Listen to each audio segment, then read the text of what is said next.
Assalamualaikum warahmatullahi wabarakatuh. Bagaimana kabar Anda semua hari ini? Sehat? Sehat, alhamdulillah. Baiklah, sebelum kita memulai pembelajaran kita kali ini, alangkah baiknya kita membaca doa pembelajaran terlebih dahulu serta membaca basmalah. Kepada ketua kelas dipersilahkan untuk memimpin pembacaan doa tersebut.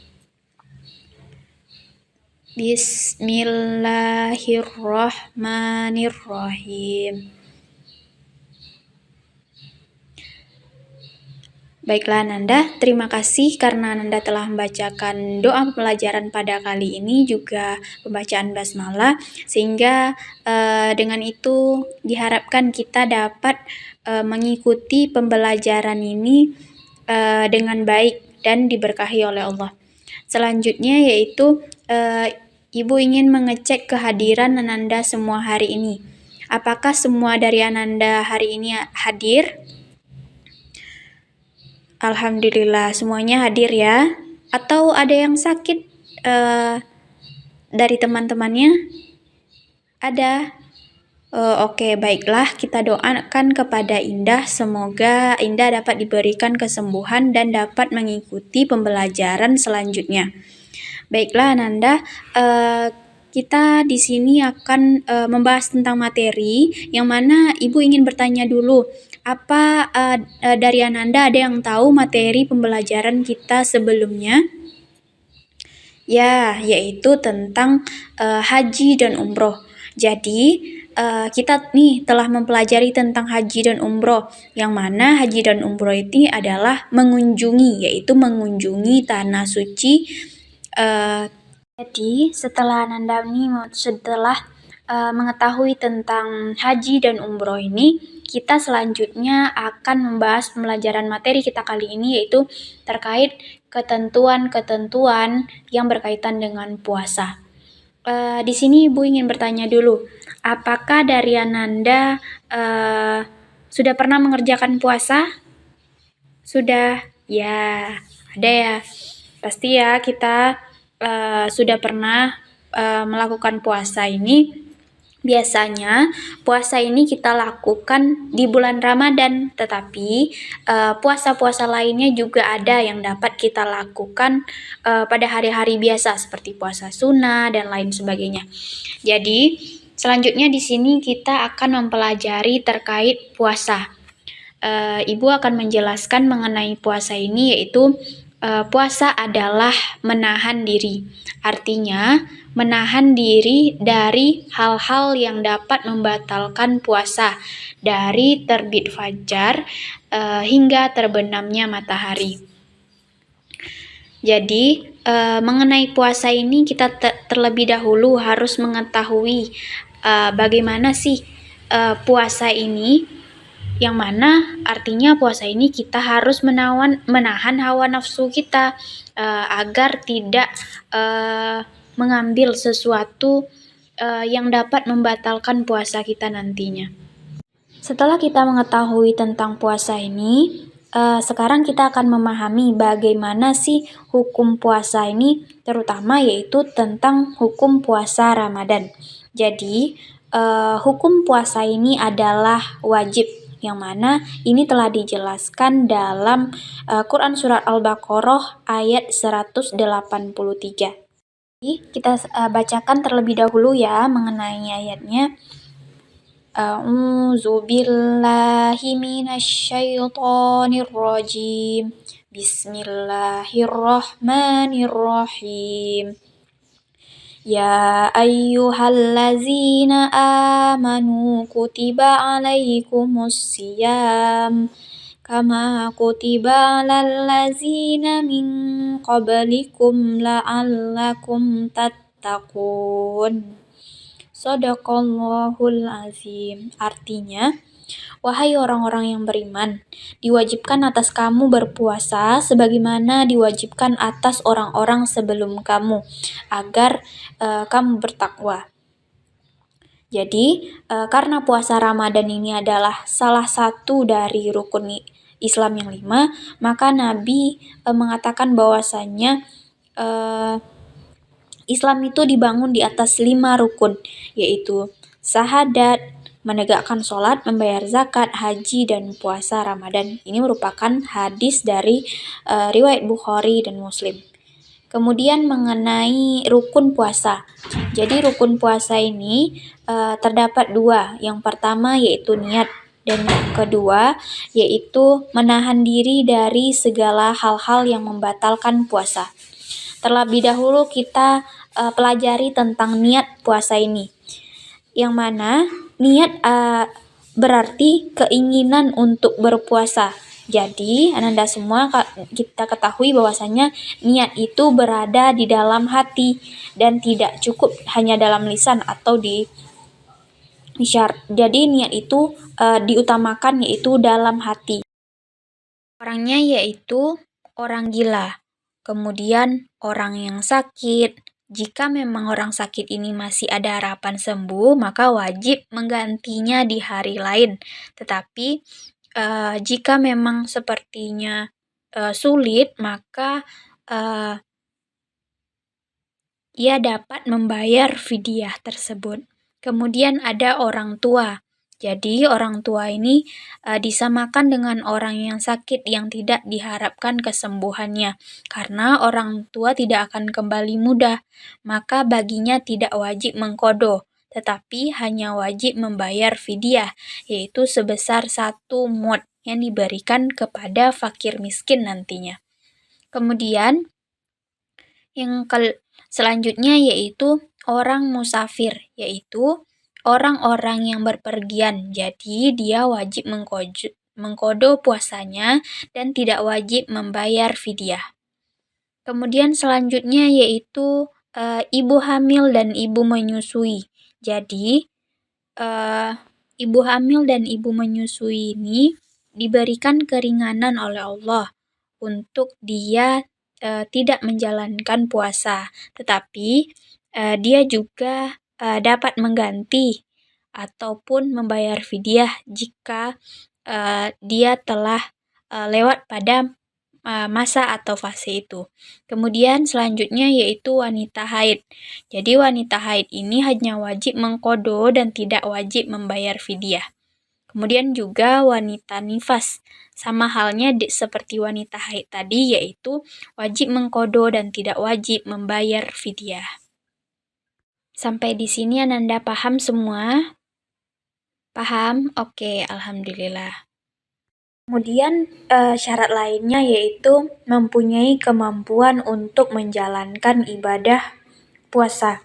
Jadi meskipun 3 syarat tadi telah terpenuhi, namun jika ia tidak mampu untuk menjalankan ibadah puasa ini, maka dia dapat mengganti puasa tersebut di lain hari. Misalnya nih orang sakit, maka dia tidak wajib puasa. Kemudian yang kelima yaitu orang yang bermukim, yaitu bertempat tinggal. Jadi bukan orang yang dalam perjalanan. Karena orang-orang yang dalam perjalanan maka diberikan keringanan oleh Allah untuk tidak wajib dalam berpuasa, tapi dia dapat mengganti puasanya ke hari lain gitu. Kemudian syarat sah puasa yaitu kita ketahui dulu apa sih syarat puasa itu, syarat sah puasa itu. Jadi syarat sah puasa yaitu apabila syarat tersebut tidak terpenuhi, maka puasa tersebut tidak sah atau batal. Yang mana syarat sah ini yaitu yang pertama beragama Islam, yang kedua adanya niat. Jadi tentunya sebelum kita melakukan puasa maka kita wajib memiliki niat untuk melakukan ibadah puasa terlebih dahulu. Kemudian yaitu memiliki kemampuan membedakan yang baik atau yang buruk dan yang buruk, yaitu mumayyiz. Kemudian suci dari haid, nifas, dan lain sebagainya. Jadi kalau seperti misalnya nih perempuan dalam kondisi tidak suci atau kondisi haid atau nifas, maka mereka dilarang untuk melakukan ibadah puasa ini. Dan yang dapat kita pelajari selanjutnya yaitu mengenai keutamaan puasa. Jadi, Allah itu memberikan keutamaan bagi orang-orang yang menjalankan ibadah puasa ini. Ada beberapa keutamaannya, yaitu yang pertama, orang yang berpuasa akan mendapatkan balasan langsung dari Allah. Kemudian, tentunya bisa dapat memasuki surga dan diampuni dosa-dosa terdahulu. Kemudian, Allah juga memberikan keberkahan di dalam saat ia makan sahur. Kemudian, tentunya ia akan senantiasa dalam kebaikan selama berbuka puasa juga. Kemudian yaitu kita mempelajari juga tentang hikmah dari puasa. Apa saja hikmah dari puasa ini? Yang pertama, meningkatkan ketakwaan kepada Allah. Jadi, kalau kita berpuasa, maka dapat meningkatkan ketakwaan kita kepada Allah. Kemudian, melatih diri untuk disiplin dalam waktu, melatih kesabaran, kemudian melemahkan adanya godaan setan, menyehatkan hati dan badan, kemudian mengajarkan arti hidup, bagaimana hidup berhemat ataupun hidup secara sederhana. Kemudian dengan berpuasa ini tentunya dapat mendorong rasa syukur kita terhadap nikmat yang telah diberikan oleh Allah. Kemudian selanjutnya hikmahnya yaitu mengajarkan kepedulian terhadap orang yang lemah dan menyadarkan kita bahwasanya kita ini harus seimbang dalam hidup. Kemudian terkait puasa selanjutnya yaitu ada sunnah-sunnah yang dianjurkan ketika berpuasa. Yang pertama, dalam berpuasa ini kita disunahkan untuk makan sahur. Tahu Ananda kapan kita makan sahur? Ya, yaitu sebelum waktu azan subuh ya. Jadi itu lebih utama jika dibandingkan dengan waktu-waktu lainnya. Tapi jika Ananda misalnya nih terbangun jam 2 malam atau jam 3 malam, maka tidak apa-apa makan sahur. Tetapi yang diutamakan adalah sebelum azan itu berkumandang. Artinya yaitu mengakhiri makan sahur. Kemudian sunnah selanjutnya yaitu menyegerakan berbuka. Artinya apabila telah terdengar suara azan, maka kita disunahkan untuk segera cepat berbuka. Sunnah selanjutnya yaitu memakan kurma saat sahur atau saat berbuka. Jadi apabila kita ada kurma, maka kita disunahkan untuk memakannya dengan cara yaitu memakan kurma berjumlah ganjil. Misalnya nih, ada 1 kurma yang kita makan atau ada 3 dan lain sebagainya. Tetapi jika tidak ada kurma yang tersedia, maka kita dapat meminum beberapa teguk air secara berjumlah ganjil tersebut. Kemudian, sunnah selanjutnya yaitu memberi makanan berbuka untuk orang yang berpuasa. Jadi ibaratnya kita bersedekah bagi orang-orang yang berpuasa tersebut. Kemudian memperbanyak doa, kemudian bersiwak pada awal dan akhir hari, menambah dan memperbanyak amal kebaikan. Banyak sekali yang dapat kita lakukan pada bulan puasa ini seperti tadarus Al-Quran atau mengaji secara bersama-sama dengan teman dan lain sebagainya. Kemudian juga ada sunnah selanjutnya yaitu pada malam hari ini kita melakukan sholat berjamaah. Ananda tahu kan apa sholatnya? Namanya? Ya, sholat tarawih di malam hari. Ataupun juga kita dapat melakukan sholat witir setelah sholat tarawih kita lakukan tersebut. Kemudian, Ibu ingin menjelaskan juga mengenai orang-orang yang diperbolehkan untuk tidak berpuasa. Kenapa diperbolehkan tidak berpuasa? Karena orang-orang ini memiliki sebab-sebab tertentu yang memperbolehkan dia tidak berpuasa atau tidak wajib melaksanakan puasa Ramadan ini. Orangnya yaitu orang gila, kemudian orang yang sakit. Jika memang orang sakit ini masih ada harapan sembuh, maka wajib menggantinya di hari lain. Tetapi jika memang sepertinya sulit, maka ia dapat membayar fidyah tersebut. Kemudian ada orang tua.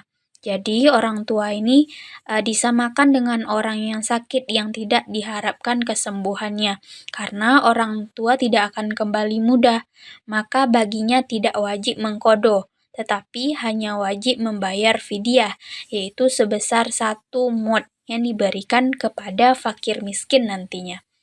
Kemudian yang selanjutnya yaitu orang musafir, yaitu orang-orang yang berpergian. Jadi dia wajib mengqadha puasanya dan tidak wajib membayar fidyah. Kemudian selanjutnya yaitu ibu hamil dan ibu menyusui.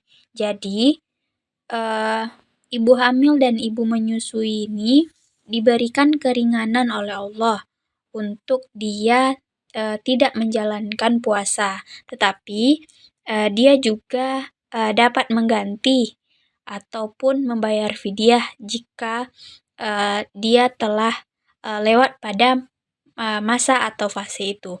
Kemudian selanjutnya yaitu wanita haid. Jadi wanita haid ini hanya wajib mengqadha dan tidak wajib membayar fidyah. Kemudian juga wanita nifas, sama halnya seperti wanita haid tadi, yaitu wajib mengqadha dan tidak wajib membayar fidyah. Sampai di sini Ananda paham semua? Paham? Oke, alhamdulillah. Terkait selanjutnya yaitu tadi kita membahas mengenai bahwasanya puasa itu adalah menahan diri dari hal-hal yang membatalkan puasa. Jadi Ibu akan jelaskan apa saja sih hal-hal yang dapat membatalkan puasa ini. Apakah dari Ananda ada yang tahu apa saja hal-hal yang dapat membatalkan puasa ini? Ya, makan, minum. Ya, benar. Tapi Ananda, kita harus juga memahami dalam berpuasa ini yang membatalkan puasa bukan sekedar makan dan minum, tetapi juga banyak hal lain yang harus kita perhatikan. Contohnya nih, muntah dengan sengaja, keluar darah haid dan nifas, keluar mani dengan sengaja, pingsan atau gila, kemudian orang yang keluar dari agama Islam atau murtad, maka hal tersebut dapat membatalkan puasanya. Kemudian ada merokok, berjima atau bersenggama di tengah hari puasa. Maka berjima ini selain membatalkan puasa dan wajib mengqadha puasa, juga diwajibkan ia menunaikan kafarah, membebaskan seorang budak. Jika tidak ada, maka puasa 2 bulan berturut-turut, dan jika tidak mampu, maka ia harus memberi 60 orang miskin makan gitu. Kemudian kita harus benar-benar memperhatikan bagaimana atau apa saja hal-hal yang dapat membatalkan puasa ini. Jangan sampai kita lengah dan diusahakan kita ini nggak lupa untuk sepertinya makan, minum, dan sebagainya dihindari ya. Oke. Nanda, kita simpulkan pembelajaran kita kali ini yaitu kan kita tadi membahas terkait puasa, yang mana puasa ini adalah menahan diri, baik menahan diri dari hal-hal yang dapat membatalkan puasa, baik makan, minum, dan lain sebagainya. Yang mana rukun dari puasa ini adalah memiliki niat, kemudian menghindari atau menjauhi dari hal-hal yang dapat membatalkan puasa, yang mana kita ini diwajibkan berpuasa pada bulan Ramadan, dan jika kita diberikan keringanan oleh Allah agar tidak berpuasa di bulan Ramadan, maka kita dapat mengganti puasa tersebut di lain hari. Baiklah, mungkin itu pembelajaran kita hari ini. Apakah telah tercapai terkait tujuan pembelajaran kita? Jika sudah, mari kita tutup pembelajaran kita kali ini dengan membacakan doa kafaratul majelis. Subhanakallahumma wa bihamdika asyhadu alla ilaha illa anta astaghfiruka wa atubu ilaik. Assalamualaikum warahmatullahi wabarakatuh.